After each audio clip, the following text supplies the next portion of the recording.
Bueno, vamos a hablar de la miología y neurología del esqueleto axial.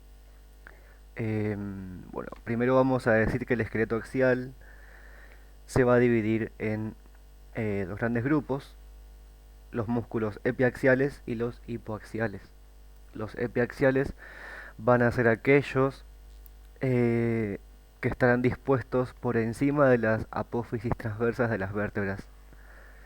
Y los hipoaxiales van a ser aquellos que estén por debajo de las apófisis transversas, o sea, todos los demás, y excluyen a los músculos extrínsecos e intrínsecos de los miembros torácico y pelviano.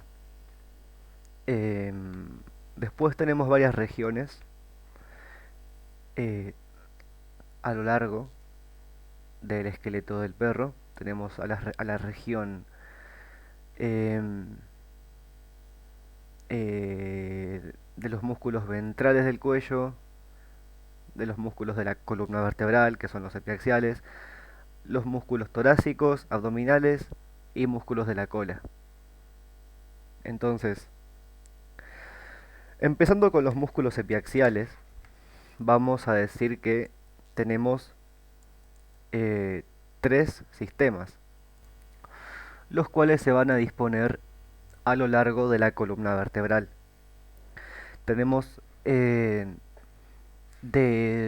dorso medial a dorso lateral, vamos a tener primero el transverso espinoso, el más pegado a las costillas, a las vértebras quiero decir, el longísimo, que está intermedio, y el iliocostal, que se inserta en las costillas, em, en las costillas y en las apófisis transversas de las vértebras lumbares. Entonces, el transverso espinoso es el sistema más medial y más complejo. Está situado sobre las paredes de los arcos ventrales. Este que está acá sería transverso espinoso, sobre las paredes de los arcos ventrales y procesos espinosos. Em, y sus fibras siguen un curso cráneo medial dorsal. Em, ¿Qué más? El que le sigue, el longísimo o longísimo dorsal, es el más fuerte y potente. Este sistema se origina desde el ilion, desde acá, como podemos ver, em, desde el ilion, sacro y procesos mamilares, y se inserta en los procesos transversos de las vértebras lumbares, torácicas y cervicales. O sea que va desde la parte pélvica hasta la parte cervical, incluso llegando a insertarse en la cabeza. Después el sistema iliocostal, el que está por acá abajo, este que está acá, va desde el hueso ilion también, eh, llegando hasta el cuello, aunque con una continuación más débil. Pasa por las apófisis transversas de las vértebras lumbares y se inserta en las vértebras y costillas lumbares más craneales. En las vértebras lumbares más craneales y en las costillas, quiero decir, como vemos acá. Para una comprensión eh, más clara, vamos a hacer un dibujo. Esto, digamos que es una vértebra, esto es una costilla, así que estamos viendo a un preparado desde un plano craneal, un corte transverso. Y los tres sistemas epiaxiales, bueno, vamos a decir que acá tenemos los procesos transversos de las vértebras. Los tres sistemas epiaxiales, como dijimos, el más medial va a ser el transverso espinoso. Entonces va a estar pegado a las apófisis espinosas y transversas. sería un poco más chico en realidad acá. El segundo va a ser el longísimo, que va a estar pegado a las apófisis transversas, por acá. Y el tercero, el hilio costal, que va a estar pegado a las apófisis transversas y también a se inserta en las costillas, como veíamos anteriormente. Así que esta es la disposición y después van a estar cubiertos por algunos músculos superficiales y fascias.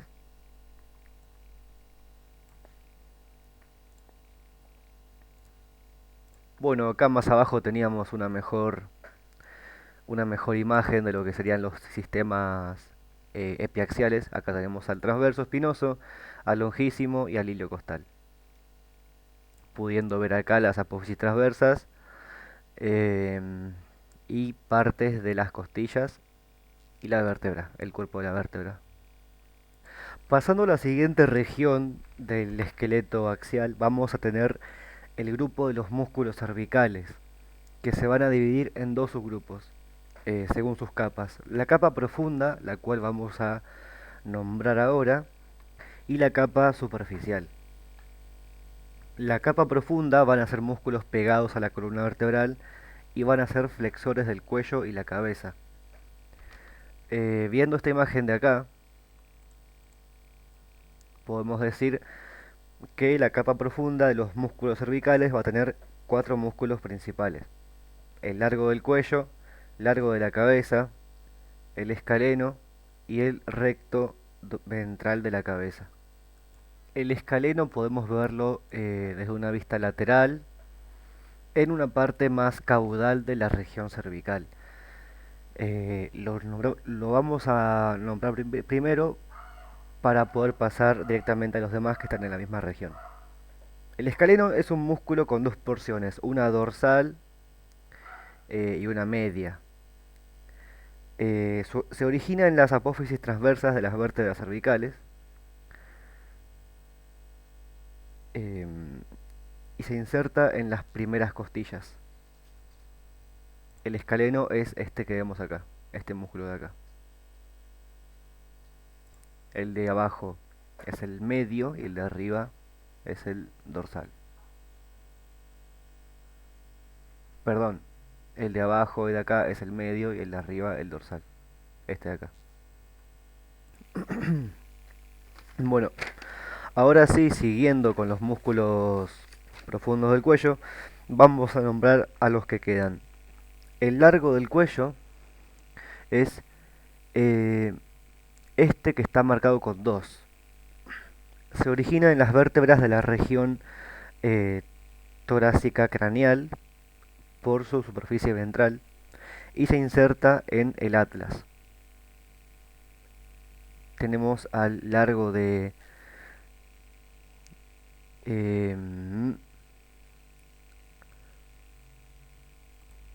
no, perdón, al revés.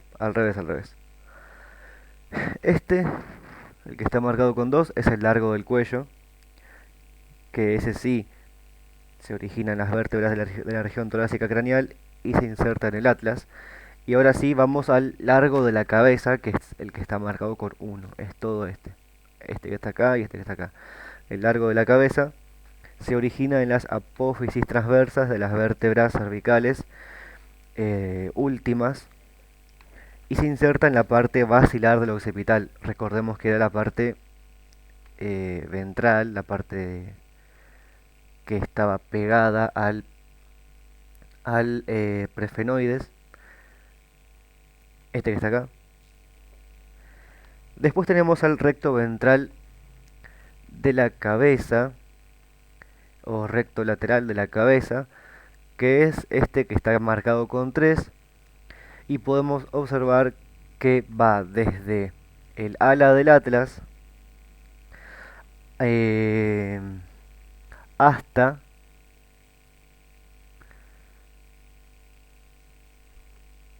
la cara ventral del cráneo, en la apófisis paracondilar.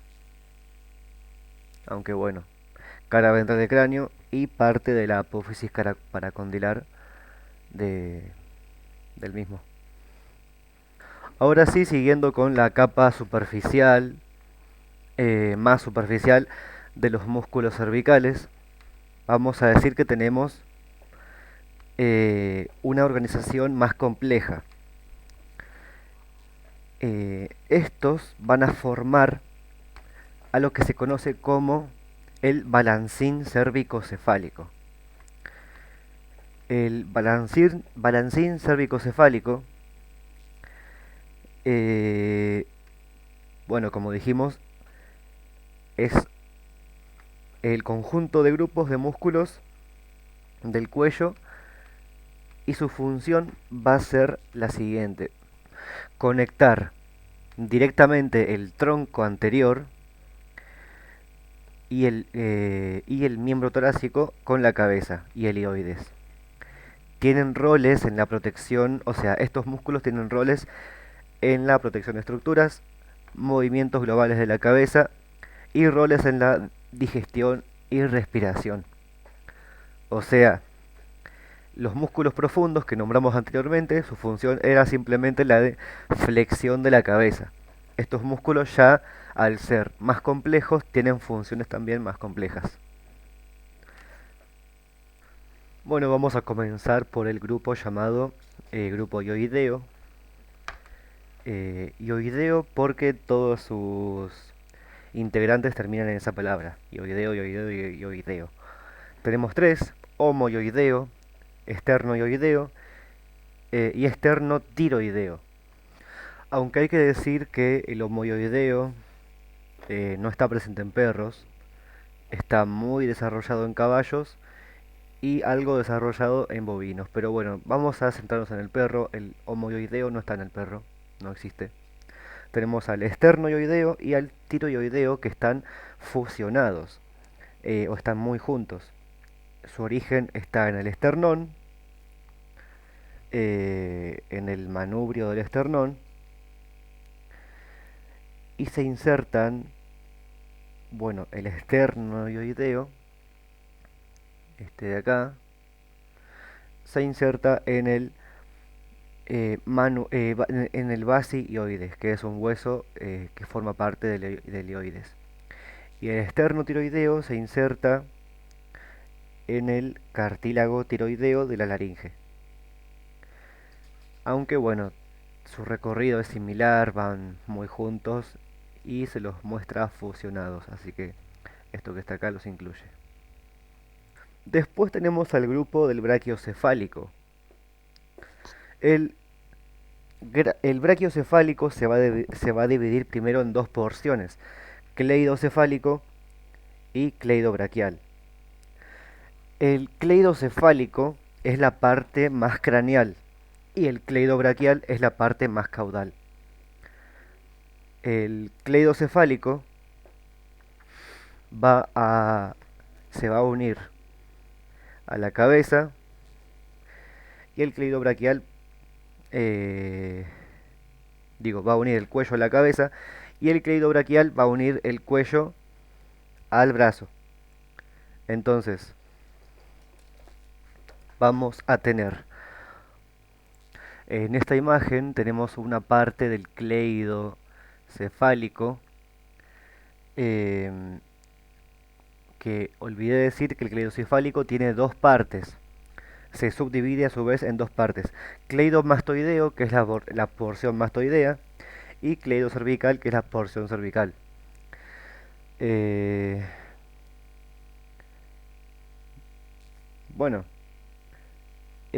todos los músculos del brachiocefálico, el cleidobraquial, el cleidocefálico, tienen origen en en la intersección clavicular, que es el vestigio de la clavícula en el perro. El cleidomastoideo, este de acá, vemos que se inserta en el proceso mastoides del temporal, en el temporal. Y el cleidocervical se inserta en el cuello eh, o cresta nucal, que al cleidocervical, bueno, acá podemos ver las dos partes del músculo brachiocefálico. Vemos que está más lateral desde una vista ventral, Y tenemos acá al músculo brachiocefálico, su parte cleidocefálica.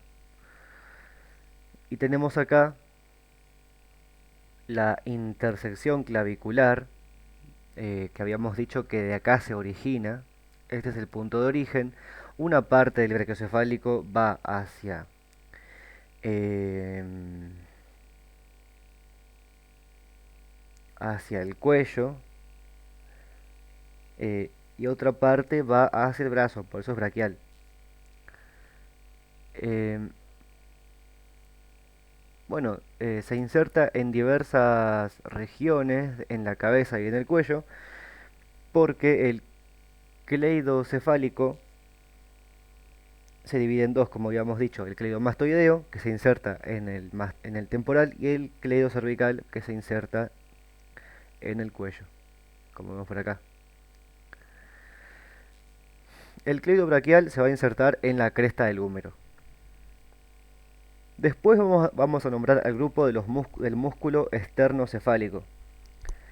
El grupo del músculo esternocefálico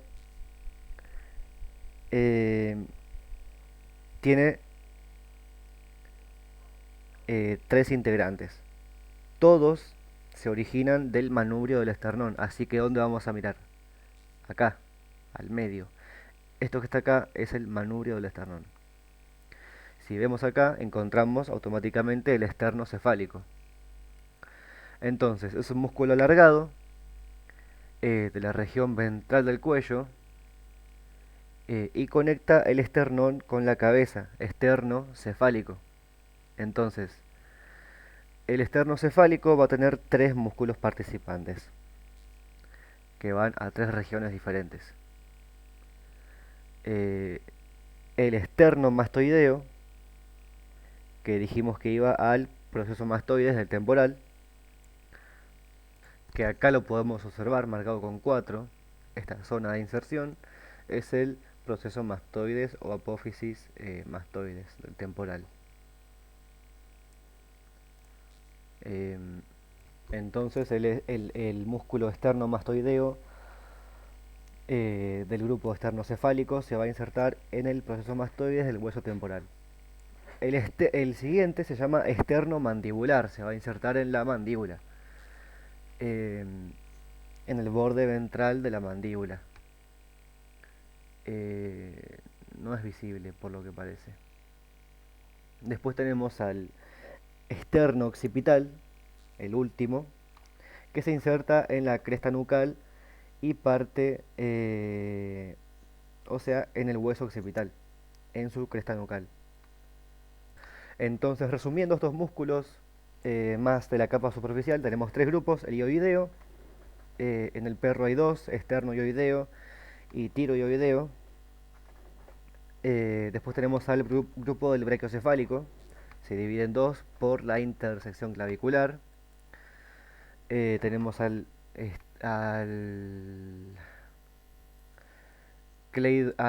cleidocefálico y al cleidobraquial. El cleidocefálico a su vez se divide en dos, en su parte mastoidea, cleidomastoideo, y en su parte cervical, cleidocervical.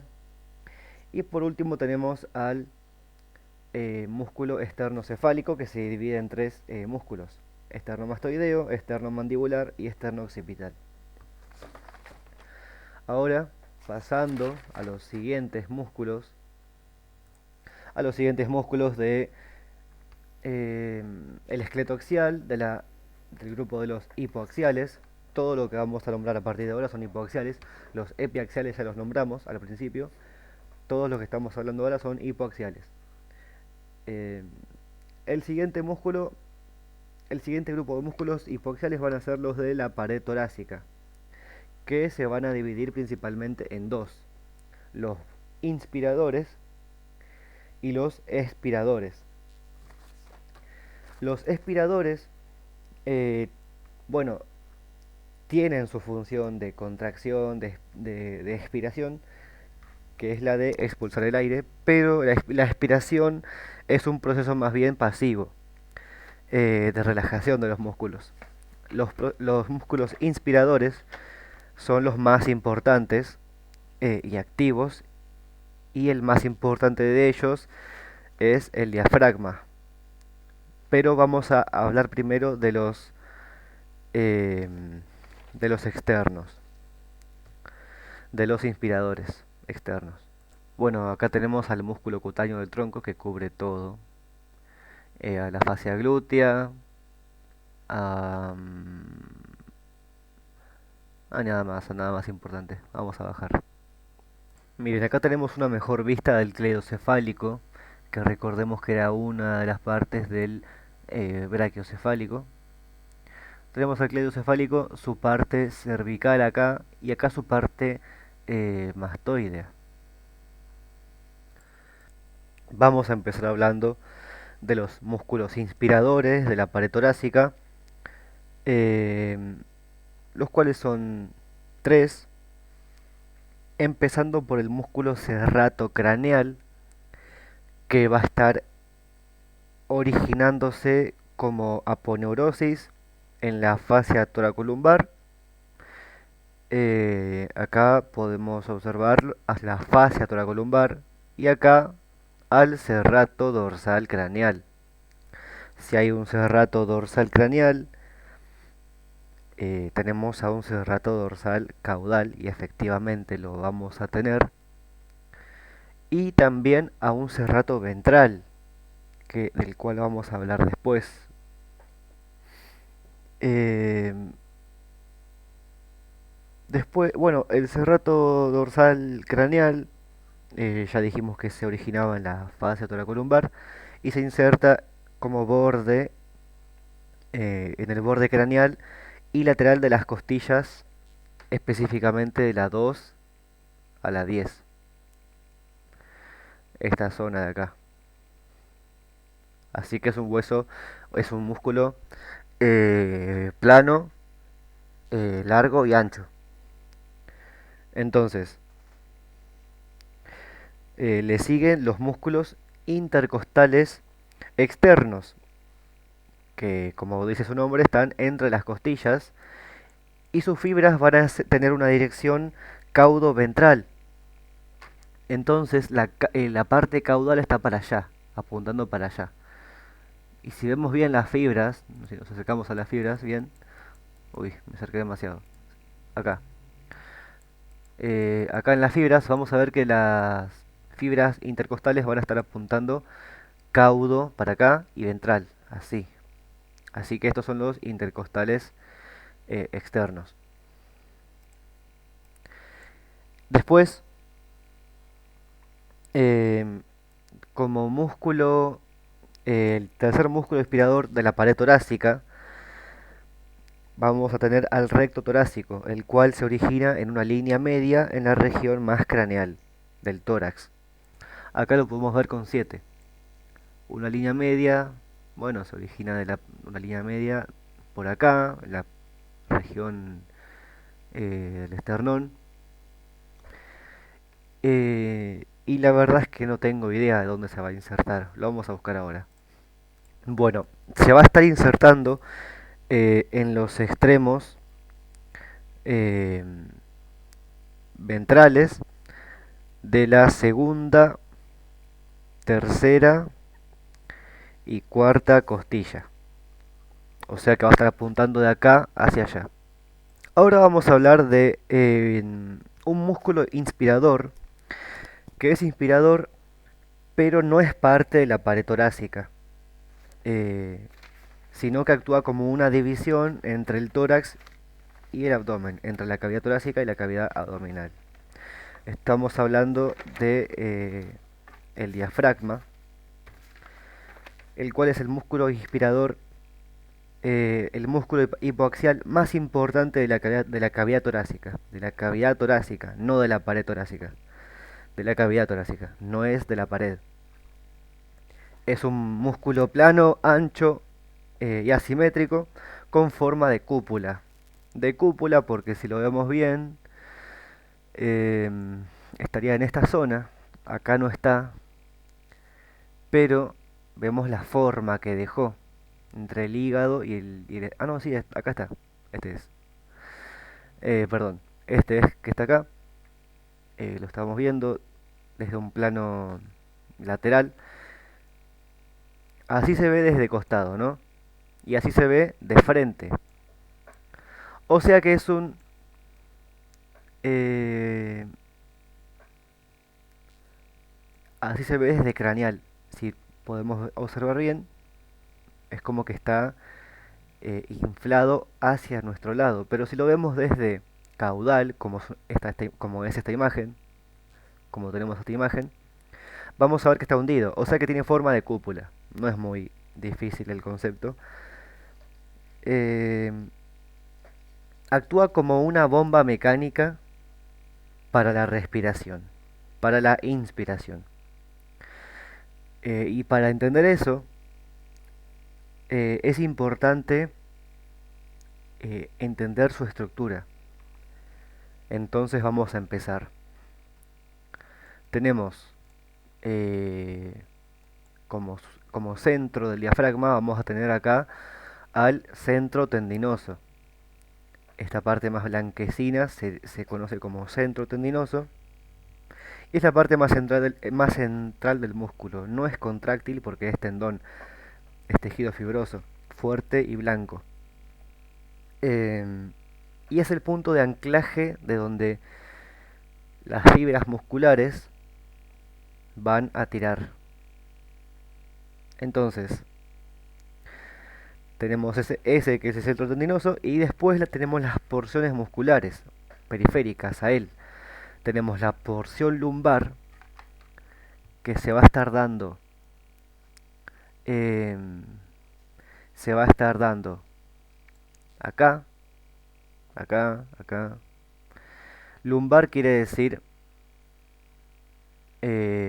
bueno, que está en la región lumbar, pero vamos a acordarnos de esto como algo, una ayuda de memoria, que está pegado a las costillas y al techo, o sea, paredes y techo. Lumbar es paredes y techo. Entonces tenemos dos bandas gruesas de músculo que son los pilares, dos pilares. Pilar, eh, pilar sería acá izquierdo y pilar derecho. Pilar izquierdo, pilar derecho. Después tenemos a la porción external, eh, esta de acá, la cual va a ser el piso del diafragma y es la más ventral y se va a estar fijando en el proceso sifoides del esternón. Recordemos que el sifoides era la parte más caudal del esternón. Entonces, bueno, vamos a nombrar también los hiatos, los forámenes que tiene los hiatos, que son tres principales. Viendo desde esta vista, la vista craneal, podemos verlo más claramente que acá. Es un poco confuso en esta parte. Acá se ve mejor. Tenemos al más, vamos a ir nombrando de dorsal a ventral. El más dorsal es el hiato aórtico. Principalmente va a estar pasando la arteria aorta y también pasa la vena ácigos y eh, un- una estructura llamada ducto torácico que va a ser del sistema linfático. Pero bueno, hiato aórtico, arteria aorta, así. Más ventral tenemos al hiato esofágico, que está en el medio de los dos, que va a estar dando paso al esófago y a diferentes troncos nerviosos del vago. Pero bueno, eh, es fácil recordarlo por el nombre directo, hiato aórtico, aorta, hiato esofágico, esófago. Después tenemos más ventral, el más ventral de todos, el foramen de la vena cava que va a estar dentro del centro tendinoso, eh, por el cual va a pasar la vena cava caudal. Ahora que ya nombramos todas las partes del diafragma, vamos a pasar a explicar su función respiratoria. Cuando tiene dos fases principales en la respiración. La fase activa, que es la inspiración, y la fase pasiva, que es la expiración. En la fase activa se contrae y se desplaza hacia atrás, hacia caudal. O sea que esto que está acá inflado lo veríamos plano. Lo veríamos plano. ¿Qué está delante del... ¿Qué está delante del diafragma? Los pulmones. Entonces, cuando el diafragma empuja para allá y queda plano, los pulmones se agrandan. Y como se agrandan, generan una presión negativa. O sea que pueden contener más aire. O sea que por pura física obligan al aire a entrar a los pulmones. Donde hay menos aire, hay más espacio para que entre más aire. Así que entran a los pulmones. Porque el diafragma empuja para allá y queda plano. En la expiración se relaja y vuelve a su fase de cúpula, o sea, como está ahora, empujando el aire hacia afuera. Entonces, para la respiración, el diafragma es el que más importa. Los que nombramos anteriormente hacen su trabajo, pero no son los principales componentes, no son los principales músculos participantes en la respiración. Después tenemos otra función del diafragma, que es como si fuera una bomba, una máquina que se contrae. Además de para respirar, se contrae para la defecación, la micción y el parto. Cuando se contrae al mismo tiempo que los músculos de la pared abdominal, eso es importante. Siguiendo ahora con los músculos expiradores de la pared torácica, vamos a nombrar primero a los músculos intercostales internos. Antes nombramos a los externos que iban hacia caudal. Ahora vamos a nombrar a los internos que van hacia craneal, cráneo ventral. Bueno, se originan en el borde craneal de cada costilla y se insertan en el borde caudal de la costilla siguiente. O sea, si los buscamos acá, no los vamos a encontrar por acá, porque vemos que las fibras eh, presentes acá están yendo hacia caudal. Buscamos que las fibras estén yendo hacia craneal, o sea que son estos que están acá, los intercostales internos. Después tenemos al serrato dorsal caudal. El serrato dorsal craneal, que habíamos dicho antes, es este que está acá. Y el caudal, ¿dónde está? El caudal está más en la región lumbar. em, y es este que está acá. Estos que están acá son los serratos, el serrato dorsal caudal.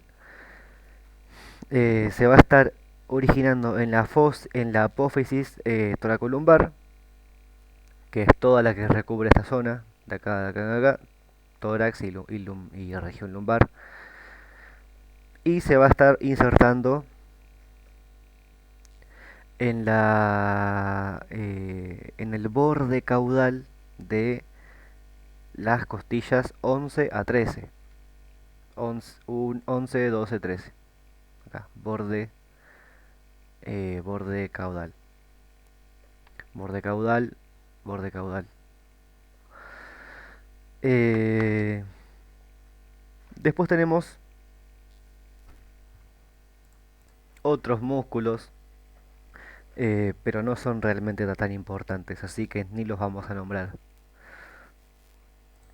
Ahora pasando a los músculos del abdomen, de la pared abdominal, vamos a nombrar cuatro.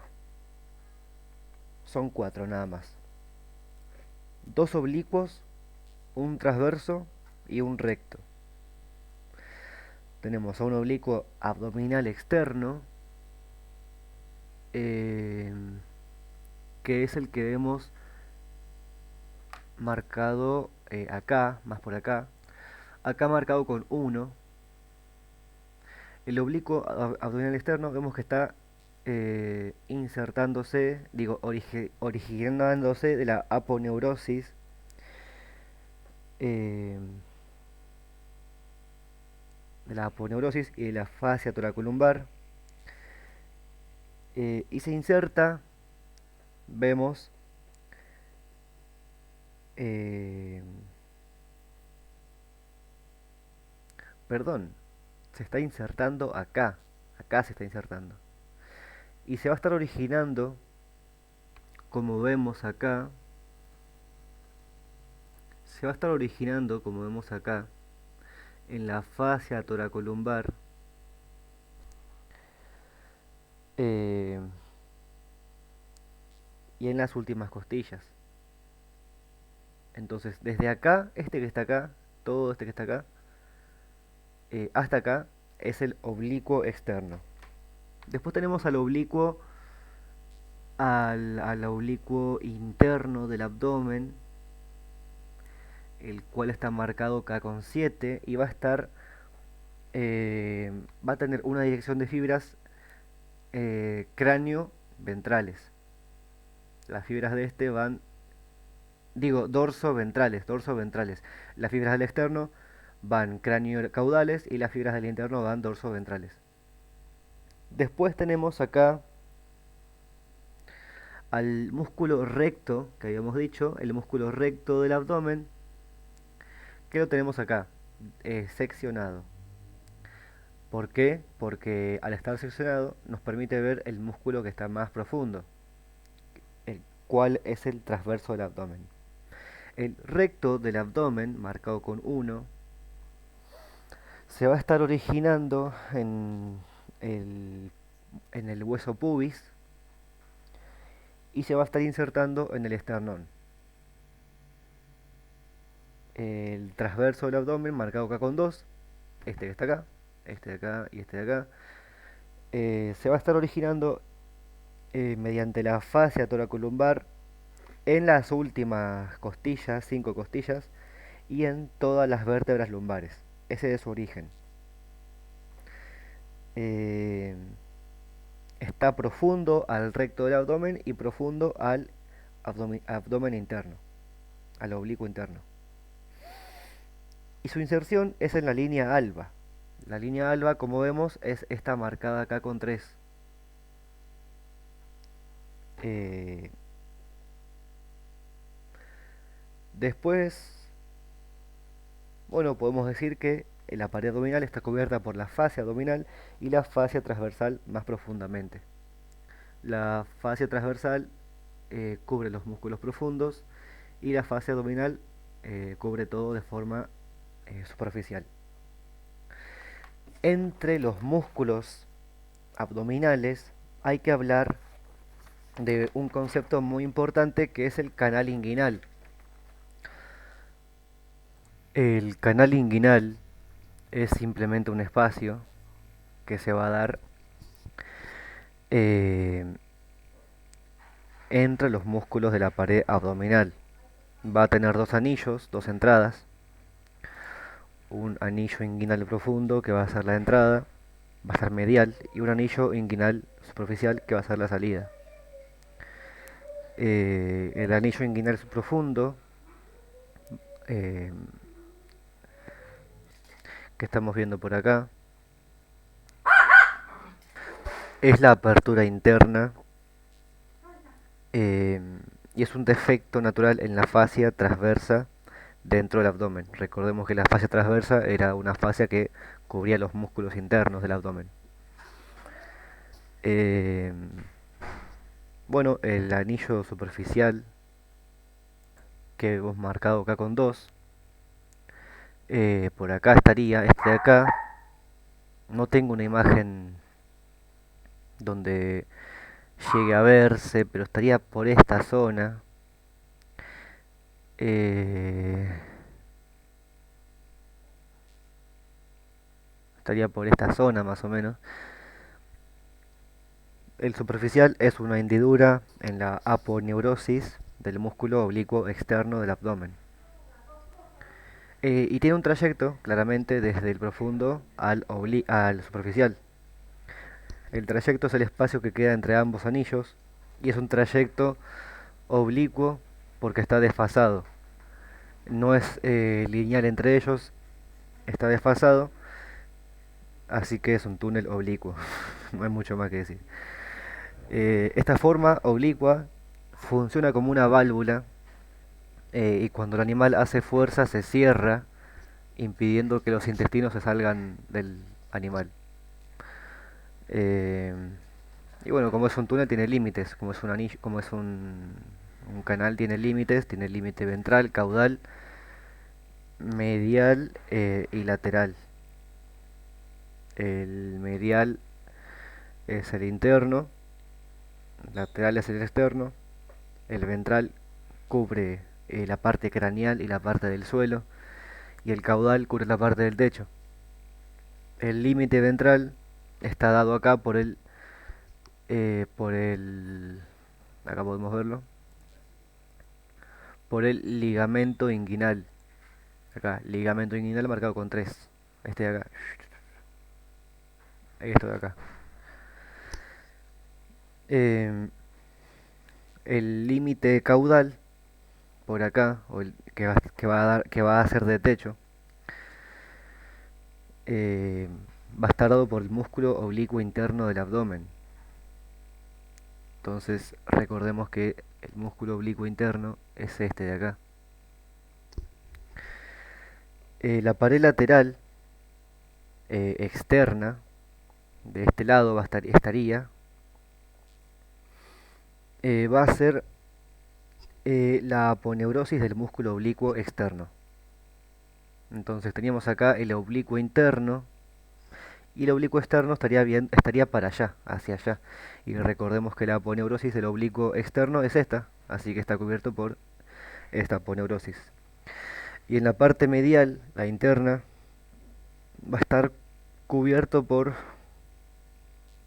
el tendón prepúbico y el músculo recto del abdomen, que recordemos que era este de acá. Y ya si nos vamos a la parte de neurología, inervación del esqueleto axial, tenemos que repasar las regiones. Teníamos la región eh, cervical, torácica, lumbar, eh, región cervical, torácica, lumbar y pélvica. Entonces, tenemos también los sistemas hipoaxiales y epiaxiales. Los sistemas epiaxiales, estos de acá que estamos viendo, compuestos por el ilio costal, longuísimo, transverso espinoso, eh, están inervados por los ramos dorsales de los nervios espinales, nervios cervicales, torácicos y lumbares. La región cervical, torácica y lumbares son nervios espinales que dan origen a ramos dorsales y caudales y ventrales. Los ramos dorsales van a inervar los músculos epiaxiales.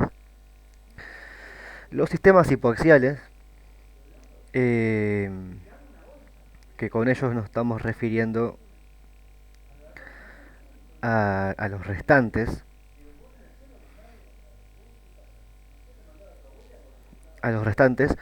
vamos a decir que lo mismo, básicamente, lo mismo, nervios espinales, cervicales, torácicos y lumbares, pero sus ramas ventrales.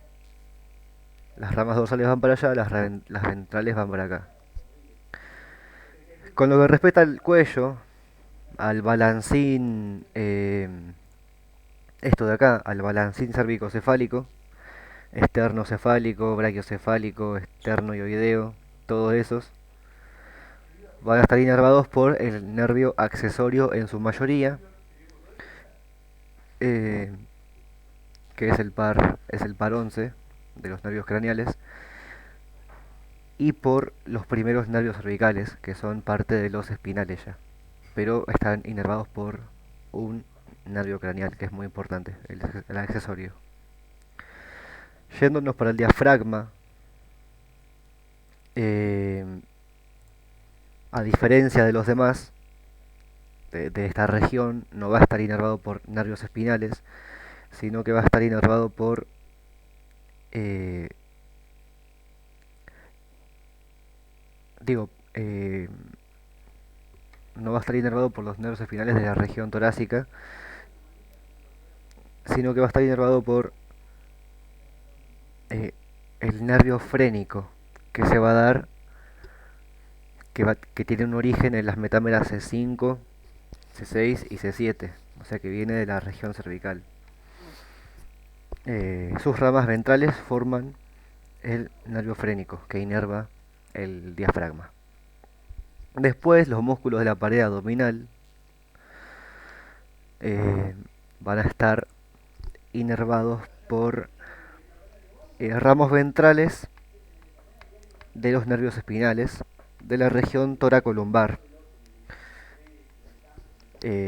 Podemos nombrar intercostales, nervios intercostales, nervios costoabdominales, iliohipogástricos e ilioinguinales. Pero podemos decir simplemente ramos ventrales de los nervios espinales de la región toracolumbar. Y eso sería todo. En lo que respecta a la musculatura axial, epi e hipoaxial, y su inervación.